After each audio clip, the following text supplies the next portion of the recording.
Hello, everybody, and welcome again to What's It To Ya, alongside Jack Worth. I'm Carter Wadil. Today, we'll be talking about who the Yankees may sign in the offseason, the first BCS standings, and in the debate, advertisements on uniforms. But first, we're going to start with what was a surprising and thoroughly confusing game in the NFL on Sunday between the New England Patriots and the New York Jets. The Jets had a chance to win the game in overtime when Nick Folk kicked a 56-yard field goal. It missed, but the play was waved off when the Patriots were penalized 15 yards for pushing one of their players into their opponent's formation. Folk later hit a 42-yarder to seal the game for the Jets. It's certainly a shocking victory for Gang Green, Jack, but what do you make of this call? Obviously the call, and thank you for the intro, Carter. This is again What's To You, the shirt where we talk sports, the show where we talk sports and wear the same shirt. But the Jets call. From what I've been hearing, Rex Ryan had actually been talking to the officials throughout the game, making them aware that the Patriots were doing that on field goal attempts, on extra point attempts. So what baffles me is that the referees knew that was happening, but waited until that crucial moment to the game to call that. And to me, that's what bothers me. But I don't see exactly why that's so bothersome. And here's why. And they say home field advantage is a part of sports. We know that. We've seen it. And people say, it's because the home team isn't traveling or the fans are egging them on. No, but it really is the officials tend to go the home team's way most of the time. Rex Ryan after this game said, you know what, I'm glad we caught a break.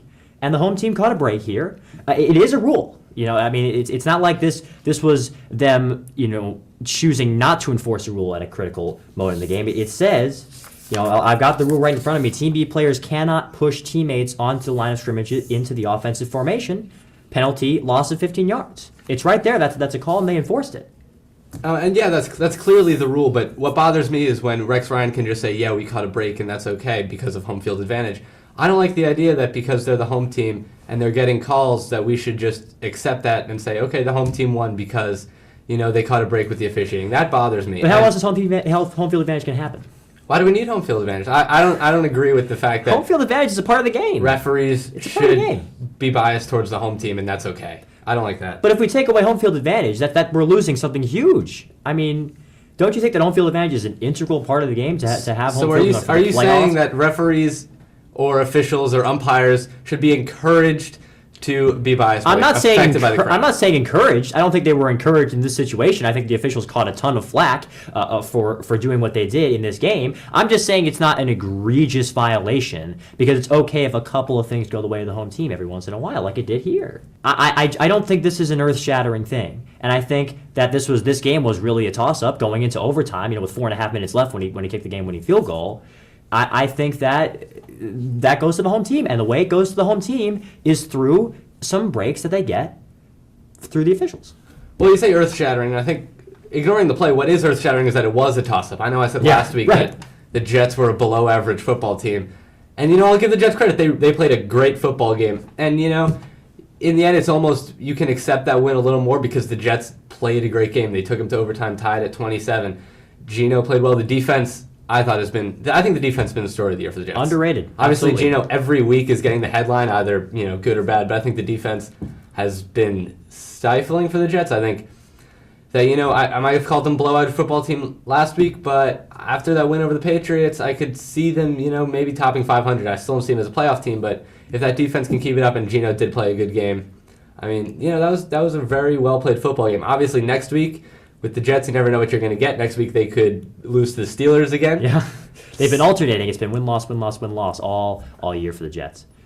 But if you look at their schedule, they have a couple tough games upcoming. But the end of the year is favorable to the Jets. So if you're a Jets fan with some wild dreams of the playoffs, the schedule's not saying no to you right now. And if you're talking about the defense, don't forget the running game. Chris Ivory came up aces in that game against the Pats, and I think if they can have a solid run game from here on out, that's another asset that could push them from being a below average football team to somebody who might be a playoff contender. I don't think they're going to contend for the playoffs. I think that I would not be surprised at all if they went and just lost to the Steelers and they wound up being an 8-8 football team. But this is certainly an impressive victory, and it's causing people to take the Jets a little bit more seriously. And good for Chris Ivory. Might have taken him week 8, even though I drafted him for my fantasy team and dropped him week 4. I did as well. In college football, the first BCS standings came out as we look forward to the national championship game in Pasadena, and a few surprises, notably Florida State at number 2 by a hair over the Oregon Ducks, Missouri at number 5, and Baylor at number 8. What do you make of this? Oh, I love the BCS standings. I like when 2/3 of the standings are coming from people who don't watch the game. Actually, that would only be 1/3 because the other third is not people at all, they're computers. So BCS standings I usually take with a grain of salt, especially Baylor at 8, which is an outstanding crime against humanity, really. If you look at Baylor's schedule, wins over Wofford, Buffalo, and Louisiana Monroe make up Quality. 50% of their victories on the season. Quality programs. Their only half-decent win over the year was Kansas State, who is not a threat at all in the Big 12, and they won by 10 points, scoring about half of their average. So to me, Baylor at 8 is blasphemous. I disagree. For one, you say, you're taking the BCS standings with a grain of salt. The BCS standings are the most important thing in college football. They decided it's going to play for the championship, so I don't see how you can possibly take it with Well, a it's grain week of 8. salt. They decide at the end of the year. I get that, but it shows you where, through this point in the season they stand.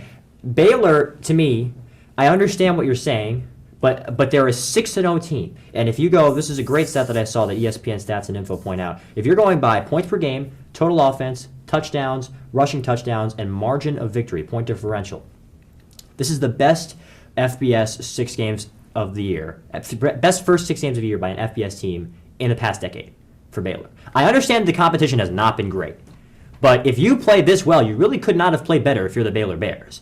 You should be rewarded for it. Well, I think you could have played better. I think you could have played better at Kansas State, and that's on the road at Kansas State. It's a 10-point win when they It's put a up 10 35. It's a 10-point win. They put up 35. Their season average in games that weren't against Kansas State is 70. So if they're scoring half against Kansas State, it really makes me look forward to that Thursday night game against Oklahoma, which of course is then followed by Texas Tech and then on the road in Stillwater at Oklahoma State. Honestly, if Baylor loses that first one to Oklahoma, which I think they're bound to do so, this is a team that is a young team. They're not accustomed to losing.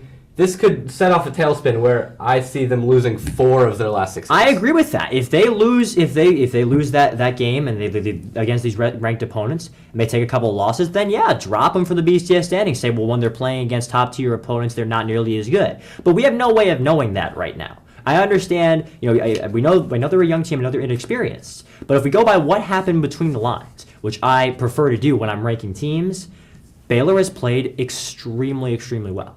And I think they deserve this top 8 ranking. And I think it's not going to matter once they go up against these top tier teams. All right. And if they win, they deserve this. If they don't, then they can drop right off. And I'll be totally fine with that. Baylor's playing Clemson next week, neutral field.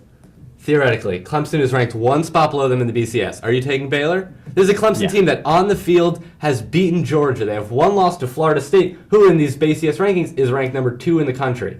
Yeah, They've won every game they've played, excluding Florida State, including a win over Georgia. Are you picking Baylor on neutral site against Clemson? I'm taking Clemson. You're right. Which is why I don't understand how Baylor can be number 8 in Clemson. But I think Clemson's just a case of, they lost to Florida State by a huge amount. Let's bump them all the way down, which is what happens with the polls. Again, there are a lot of issues with the polls, but I think by the end of the year it'll shake out, and it'll be interesting to see just who winds up playing each other in the championship game in Pasadena. Right now, obviously Alabama's been number 1 for about 15 seasons. But honestly, I see Alabama losing twice. Before the national championship, before the SEC championship. You heard it here first. Alabama will be losing against LSU and against Auburn. No.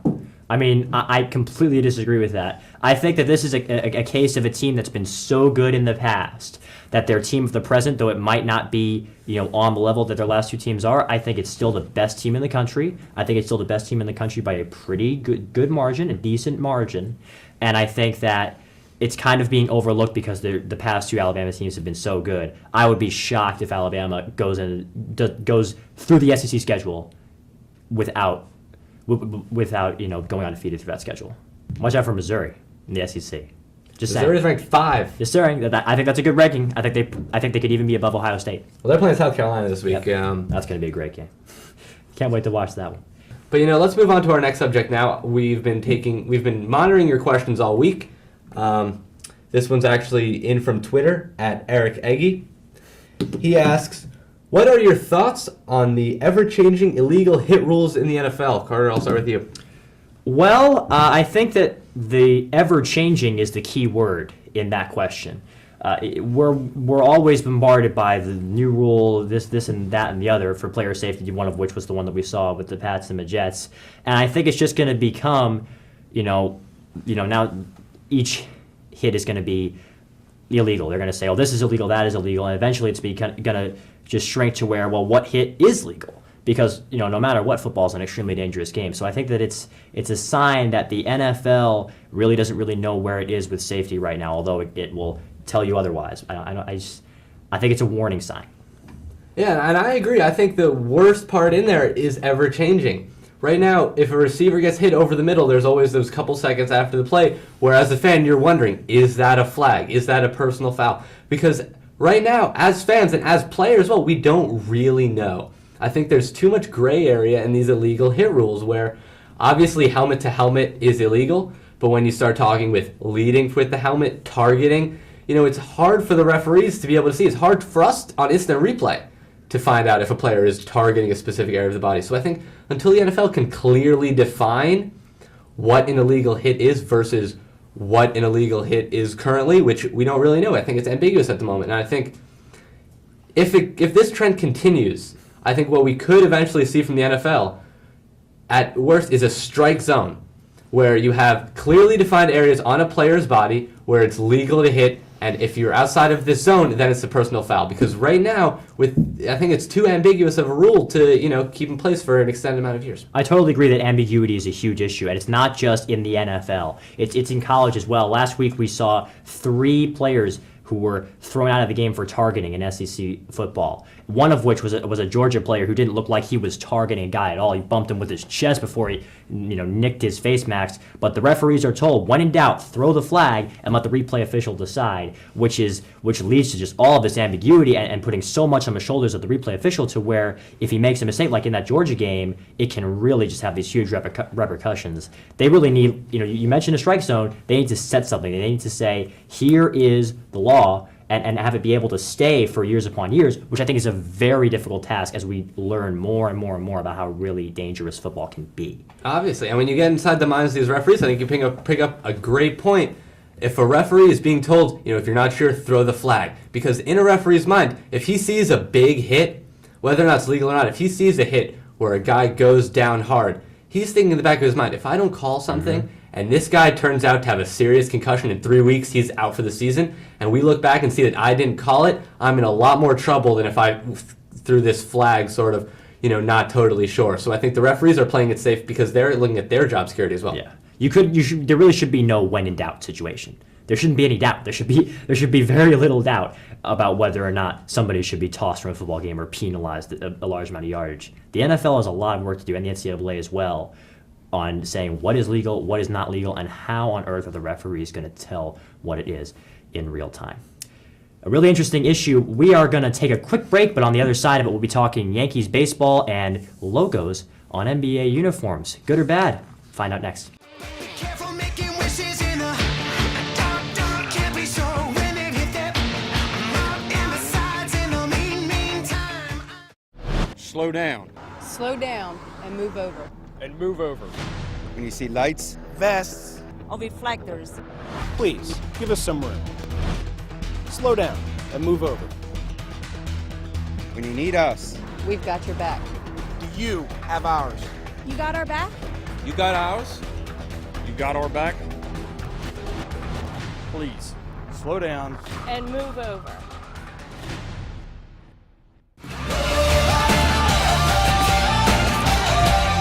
Hello, everybody, and welcome back to What's It To You alongside Jack Worth. I'm Carter Wadil, and we're going to move over to baseball. The World Series is going on right now, but here in New York, all the talks about the Yankees and what they're going to do this offseason. We've been hearing about how they need to get under $189 million payroll rise to avoid a steep luxury tax from Major League Baseball. But they may be able to have a huge spending offseason and still get under this cap. They've been talking about re-signing Robinson Cano, which is a huge priority for them. Masahiro Tanaka, a Japanese starting pitcher, they might be able to bid for him. Carlos Beltran and Brian McCann are also in that range. it's going to be a really interesting offseason, don't you think, for the New York Yankees, Jack? Well, it is, because we've heard so much talk about Steinbrenner saying we have to get under this magic $189 million. So from an outside fan's perspective, you look at that and saying, okay, that means the Yankees aren't spending. But really, when you look at the numbers, you can see there are ways that the Yankees can sign big-name players and actually cut costs. And the first thing that it comes down to is the Alex Rodriguez suspension, whether that's upheld or not by the Commissioner of Baseball. If Rodriguez is suspended and sits out for a season or more, depending on the Commissioner's final ruling, his salary comes off the books for the season. And at a salary of about $30 million, it opens up a world of possibilities for the Yankees. You can start to talk about re-signing Cano, who, although came out with what many considered a ludicrous first offer of 10 years, $300 million, I think even Cano knew that. I think Cano was testing the waters with that, realized there was no way he was getting that, and I think he can be talked down by the Yankees. Rarely do you see a free agent coming from a market like New York who really wants to get out. So I think Cano wants to be a Yankee, and if they give him the best offer, which obviously they're capable of doing so if A-Rod's off the books, I don't see a situation where Cano's not a Yankee next year. And Rodriguez is not the only big name coming off the books. Andy Pettitte will most certainly be off the salary next year as he's retiring. And Pettitte getting paid $12 million also opens up, Yankees have been in talks with Japanese star pitcher Masahiro Tanaka.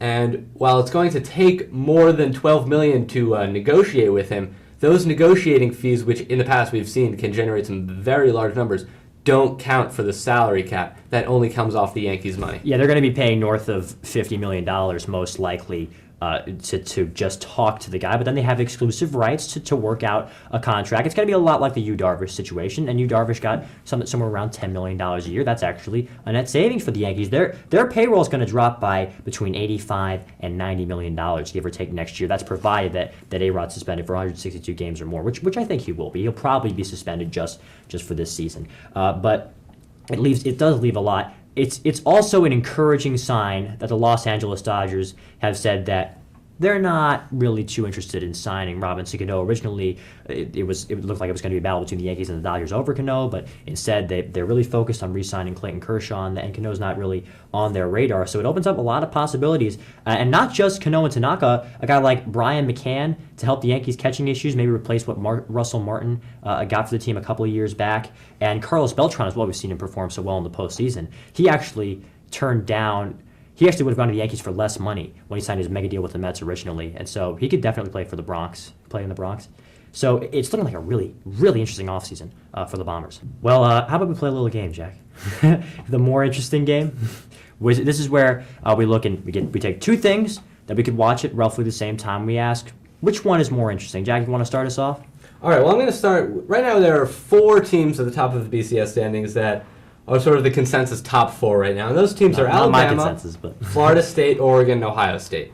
And now I'm going to give you 2 hypothetical BCS national championship matchups, and you tell me what you'd be more interested to see. I'm going to give you Alabama versus Florida State, which, if the season ended today, would be the title game. Those are numbers 1 and 2. It's very close, though. Or Oregon versus Ohio State, which they're, of course, numbers 3 and 4 in the standings right now. Those are 2 intriguing matchups, for sure. Alabama FSU would be great to see. Jameis Winston go up against the Alabama Crimson Tide and their legions of fans, but I'm really intrigued by Oregon and Ohio State. I think that Ohio State, they're just gonna get flack all year for the rest of the season about how their strength of schedule isn't very good, about how they're just leaps and bounds better than everybody in the Big Ten, and I think it would be really cool if they went up on the national stage and we said, okay, how good are you? I agree, and I'm actually of the belief that Oregon's the best team in college football this year, so Oregon-Ohio State to me is a more interesting game because I think Oregon, obviously, this is a title that they won't be happy to have, but they've been the best team of the last 4 or 5 years that doesn't have a national championship. But I think that this year, this is the best Oregon team we've seen. Mm-hmm. I think this is, if you look at what could be their year, this could be their year for Oregon. And Ohio State, obviously an intriguing team, leaps and bounds, like you said, better than everyone in the Big Ten. I think we agree that it's a close call. Alabama FSU would certainly be something to see. How about pro football? Not exactly the cream of the crop here. These 2 choices, just something interesting. The Jaguars and the 49ers, or the Giants and the Eagles? Jaguars 49ers taking place in London, so to me that gives it intrigue. Also, 3 players on my fantasy team. 4, because Cecil Shorts, he plays on the semi-pro Jaguars, so I always forget about him. So 40% of my starting lineup will be on the field in Wembley. That gives it a lot of intrigue for me, but I have to go with Giants-Eagles as a Giants fan. This will be a very poorly played game, which could also result in a very close game. And it's a great rivalry between the Giants and the Eagles, but I think Jags 49ers is more interesting just because it's football at Wembley Stadium. I think it's really cool to watch the NFL play in London. They announced recently they're going to have 3 games there next season. They have 2 games there now, and the big question is there going to be one in the future, a home franchise in London. I think it's a really cool storyline. I get that it's the Jacksonville Jaguars, but the 49ers are an entertaining team, and to see the NFL play in London, I think is something that's really interesting. We're going to move on now to Sunday night, and not just Sunday Night Football, but just Sunday Night Television in general. I'm going to give you Packers-Vikings, which is this week's Sunday night game, or Episode 5, Season 3 of ABC's hit series, Once Upon a Time. Carter, what will you be watching Sunday night? I'll be watching Sunday Night Football. Thank you very much. I know Packers-Vikings is not going to be a fun game to watch. The Packers just going to run over this Vikings team. Their defense was not impressive at all. But I don't see the appeal of Once Upon a Time. I'd rather watch a football game. I think Sunday Night Football is a great production, and that's more entertaining for me. Sunday Night Football, of course, last year's number 3 watch program in America. I love Sunday Night Football. I love the Vikings uniforms. I love Adrian Peterson. I love to hate Aaron Rodgers, and I love to watch Packers. But can you really tell me, with Whoopi Goldberg guest starring in this week's episode of Once Upon a Time, and Rumpelstiltskin still on the search for Bay, who's been missing since last episode? Neil is back in Neverland, obviously, because I know all our fans are big Once Upon a Time viewers. I don't see how you can turn off ABC on Sunday night. If that's what you're into, I totally respect that. But there's a reason why Sunday Night Football is NBC's highest rated program, and I'd rather watch 2 football teams play. Maybe not the whole game. Maybe go to bed early. But that's what I'd rather watch. And that brings us into the debate, Jack. The NBA. We heard last year or the year before some murmurings about maybe with the beginning of the 2013-2014 season this year, putting a little 2x2 logo on the jersey of each team, maybe like a little Verizon ad on Carmelo Anthony's sleeve on the New York Knicks shirt. It's strange. It's received huge backlash in the media, enough to make the NBA back off on its proposal. We won't be seeing any ads on the uniforms this year. It may happen in the future, and I'm interested to hear exactly what you think about this, Jack. I love jersey sponsorships. I think with so many teams struggling in the NBA financially, as they tend to do, jersey sponsorships are a great way to make money. I disagree They're wholeheartedly. a great way to make money. I understand that. I'm not arguing with you that these are a great way to make money. They're also a great way to make people hate the NBA.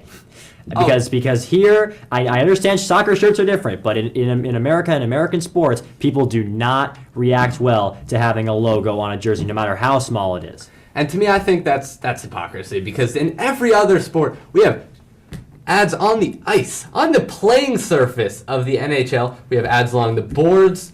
Every instant replay is brought to me by Verizon or Geico. I mean, even in college basketball, they're showing on when you watch on TV, they'll show ads on the court. So to me, I don't see how jersey sponsorship is any different. To me, that's the very reason why jersey sponsorship should not happen. Because like you said, every other aspect of the game has been commercialized. If you're a fan, you're looking at the uniform of your favorite sports team and seeing one of the only things that has not been touched by some kind of product logo. And I think that if they go to uniform sponsorships, the average American sports fan is going to realize just how commercialized sports is, and it's not going to be good for the NBA in the long run. I really don't. This is the Liverpool soccer jersey. Yeah. Look how billboard-ized it's become. Look how the uniform just takes away from 100+ years of tradition and turns it into a billboard. Because you can't be a great jersey, you can't be a great sports team and write advertisement on your jersey. Okay, I don't think that's it. Listen, obviously that doesn't jump out at you, that advertisement. But would it look better without an advertisement? Well, what do you want? What would you like them to put on the front? They would put because in America and in American sports that aren't soccer, they put the team name on the front or the location or something. And if they have something else there, you know, like in the WNBA, they've got like Boost Mobile or whatever on their chest. It's like I said, the fan is going to look at this and say, "Wow, everything's got a price tag." But let's look at what the NBA Pros, which is 2-inch jersey tags up here. Carter went like this. It's like this big. They've already got the Nike logo and the NBA logo and the owner who just died. No manufacturer logos on the NBA jerseys. Actually. I can totally be okay if my team breaks in $300 million. I gotta look at Sprint in the top corner. I disagree. I think for the casual fan, it's a huge turnoff. I don't care. It really doesn't matter to me how big it is. It's that it's there at all. You're breaking, this sacred thing that a lot of people hold dear. The uniform of your team, and now whenever you buy a uniform, now you've got a product logo on it. You just bought a shirt with the product logo on it. I don't like it. How many people are gonna stop watching the NBA because they put the little patch on the corner? They're gonna stop liking the NBA. I mean, the NBA is already in hot water with its fans. After this whole I don't lockout. think so. I think the NBA is in hot water with a lot of the population.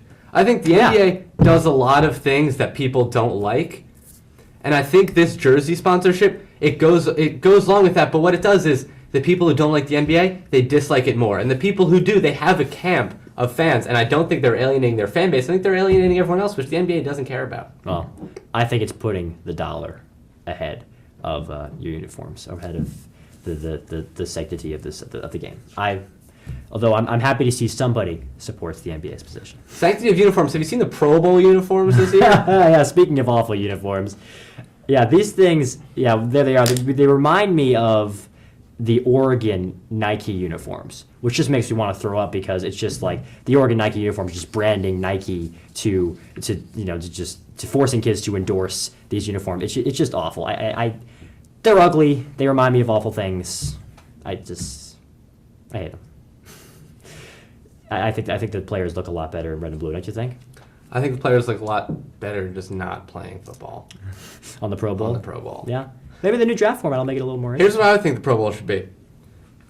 30 seconds, new Pro Bowl, get rid of the game, longest punt contest, longest throw contest, 40-yard dash contest.